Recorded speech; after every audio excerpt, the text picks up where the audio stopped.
Just gonna test this because last time I had it in slow-mo and that sucked. Okay, it is the morning.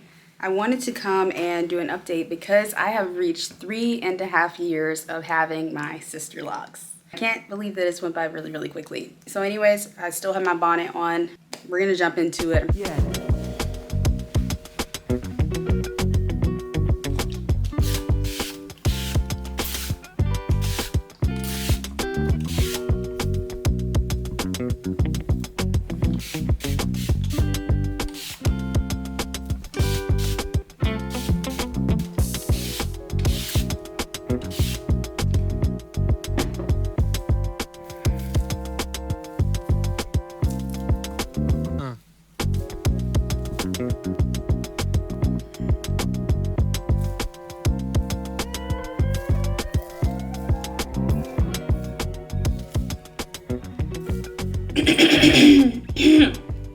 Okay. Welcome back to my channel, Locs in the City. Today I'm going to be sharing updates on my hair, my thoughts, any products that I've been using, and kind of ideologies that have somewhat changed for me. So first, this is the length so far. I will throw up a photo of my first day of my install. A lot has happened. I can see a lot of growth and maturing of my locks. Look at that. I still have some ends that are just a little bit curly, and at the beginning of my journey you'll notice that I had a lot of curly end left on my hair, and I thought that would be something that I kind of wanted to keep, but I wasn't actively trying to keep, because if you've watched some of my past videos, then I've mentioned that it's not necessarily helpful to keep unraveling your hair while it's trying to lock, and it wasn't on purpose either. I've also mentioned that I have this thing that I just kind of unravel the ends and do like this. It's just a habit. But anyways, I'm okay with them closing up. I actually think I want a more uniformal look.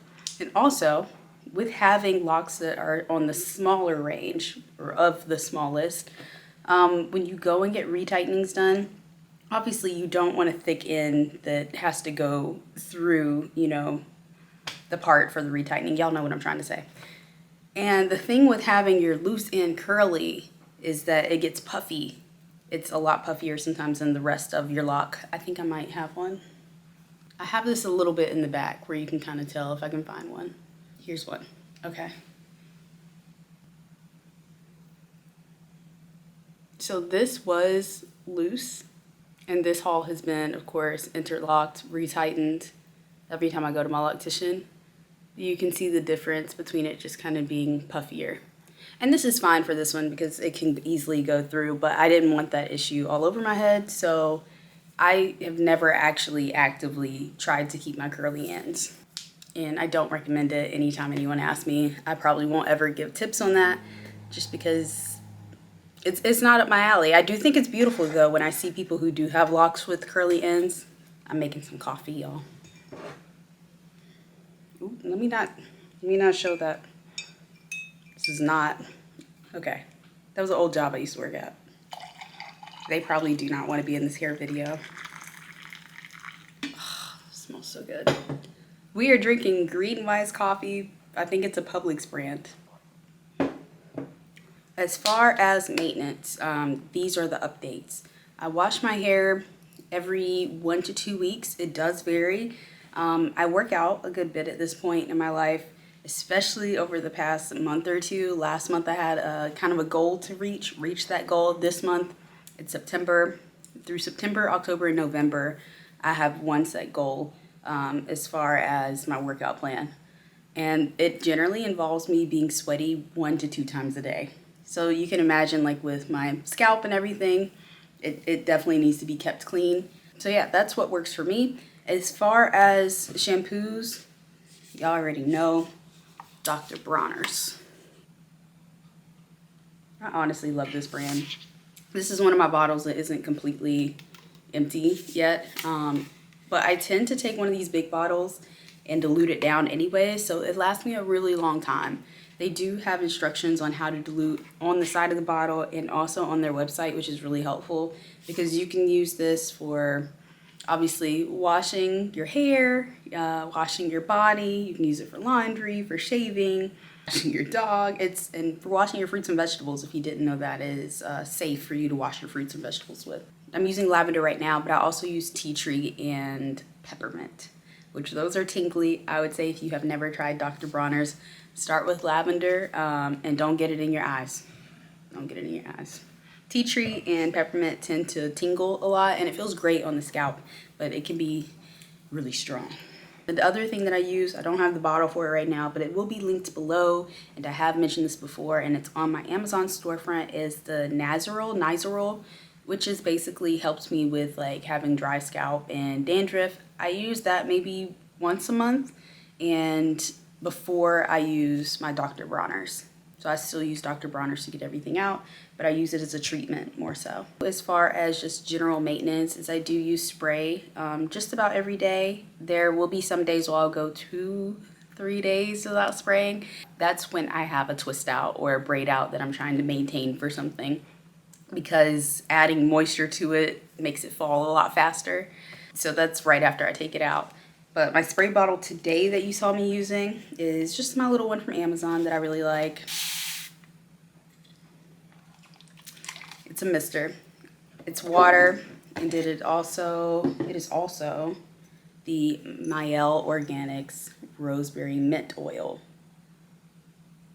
And that's been working fine for my hair. Like, my ends feel very soft right now. Someone asked me what conditioner I use, because obviously my hair is colored. I still don't have a conditioner. I'm just like kind of afraid of buildup happening, and since I haven't felt like I needed one, it hasn't been at the top of my priority list. I did buy one that I was considering using, and this was bought by Babasu and Mint Deep Conditioner Mielle. Babasu and Mint. I may test like a very small section back here to see what that looks like, but I'm afraid of it kind of just getting stuck and attracting lint and things in my locks. Let's talk about lint for a second. That has been something that I've noticed over the past few months has started to pick up for me. It wasn't an issue that I had early on. I think it may just be my locks maturing. I'm sure somebody who has more mature locks can maybe chime in on this. So that is the reason why I've been wearing bonnets around the house a lot more often. And I'll show you specifically why. Because I have this one thing that I like to wear that tends to draw lint. Let me go get it.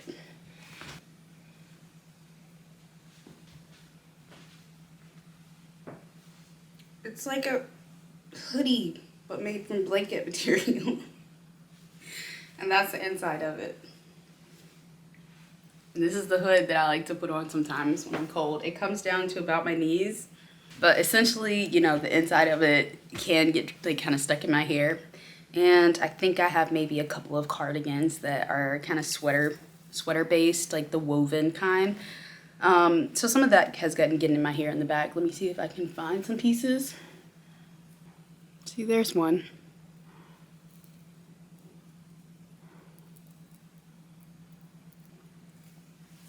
Now, luckily I did realize it was happening. It's mostly happening at the bottom few rows of my head, at the ends.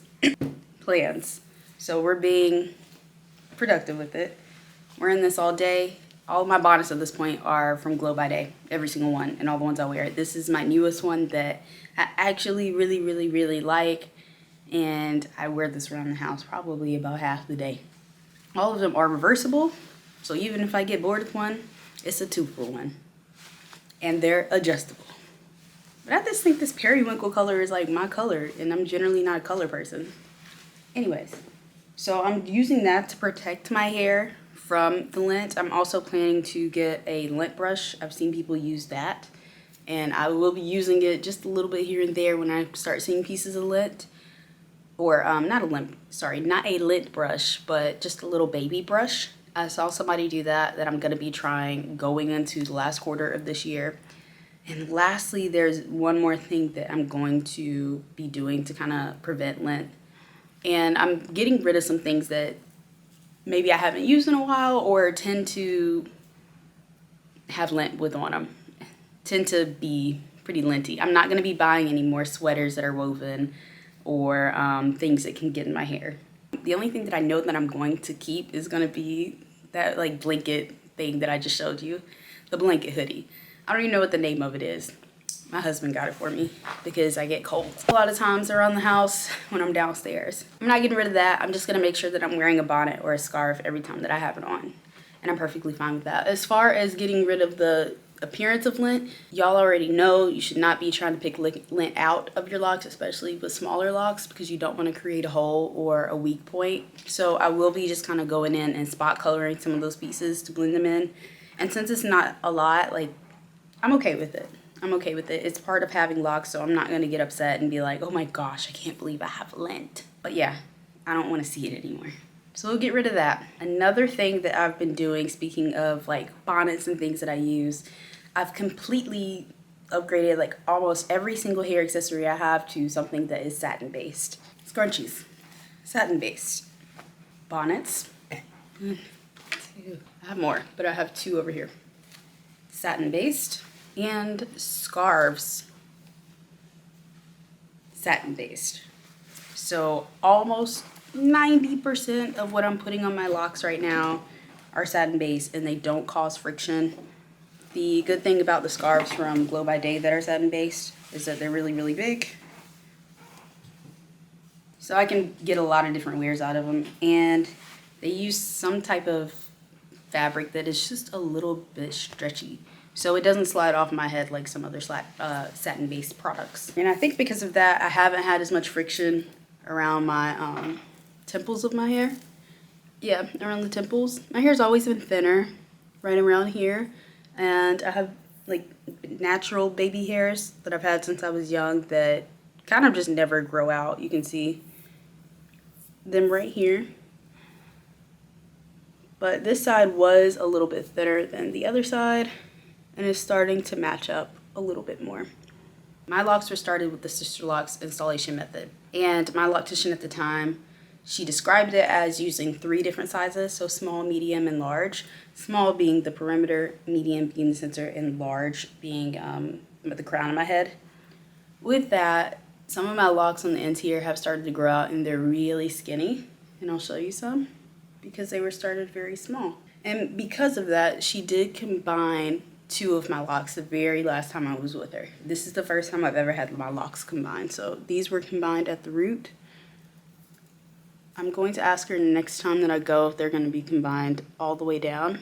But you can see how skinny they were.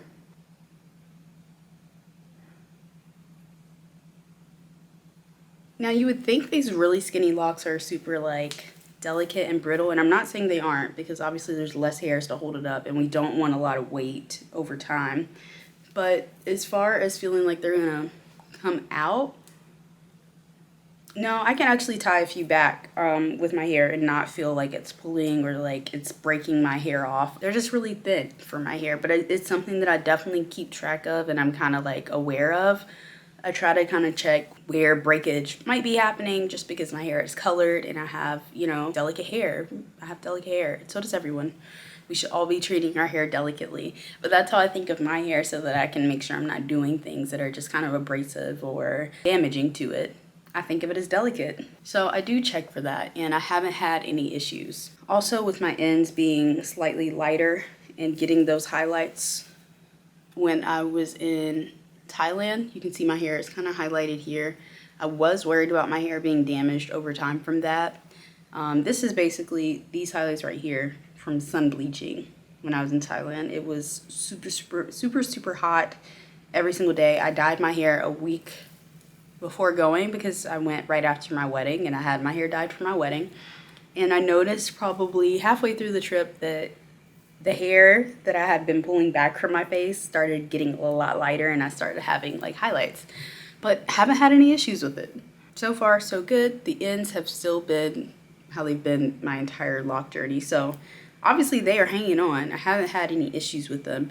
Another thing is like these ends weren't bleached prior to having color or anything like that. They were just a different old box dye that I used, I think from the same exact brand, but there was no bleach put on there prior, so there wasn't like a 2-part process of chemicals. So I also think that's maybe been helping me. And this brand just worked for me, let's be honest. Not all brands work for all people, and that's why I'm sticking with the Dark and Lovely dye brand. Also linked in my bio. It's in the color Sunkissed Brown. If you're new to my channel, Dark and Lovely and Sunkissed Brown is the color. I'm going to show you guys the back of my hair.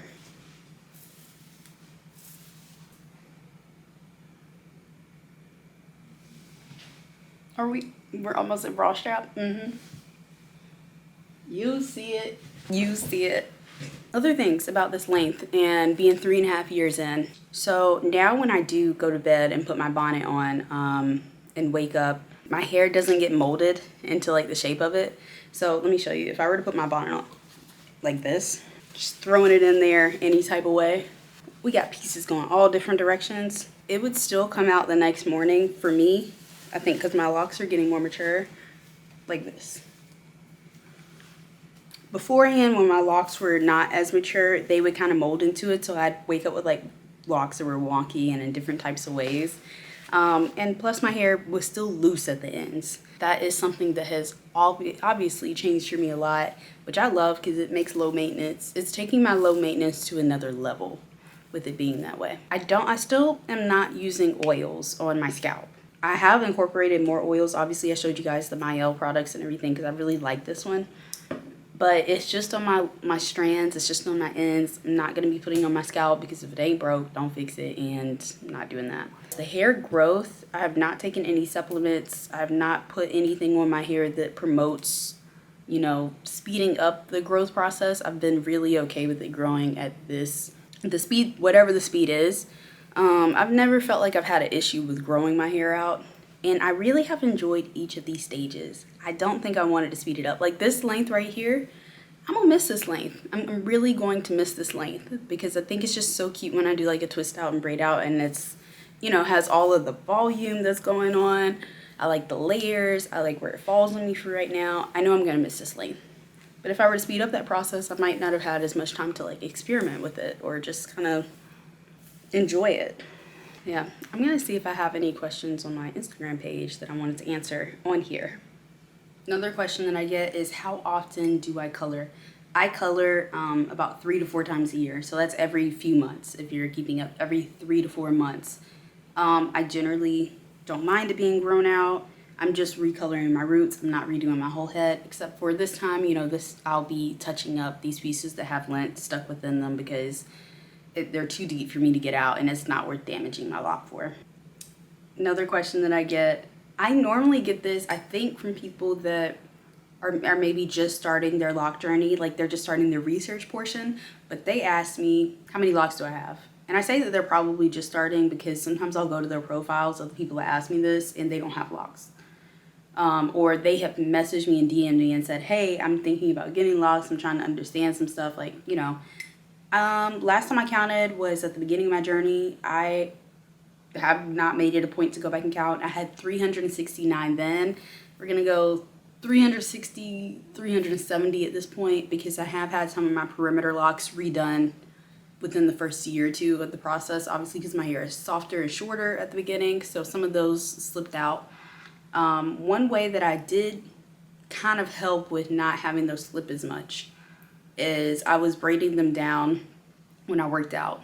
And of course, you should be told to braid it down when you're washing your hair and it's getting underwater and going swimming. But another thing that helped was when I was working out, just so it wouldn't slip as much. I would just braid down the perimeter of my hair, and that really helped my edges to lock up, I believe. Another thing with locks that I've learned is you shouldn't be using any softening agents. Luckily I wasn't, but this was just something that I saw along the way and I was like, thank goodness I wasn't doing that. But that can lead to your hair slipping also out of the locks, and then you have to spend extra time and money having that repaired or reinstalled. And my battery is dying, so yeah, everything that I mentioned is going to be linked in my bio. Don't forget to like, comment, and subscribe if you like this type of content. It allows me to know that I'm going down the right path. If you have any questions, also let me know in the comment section. See you soon.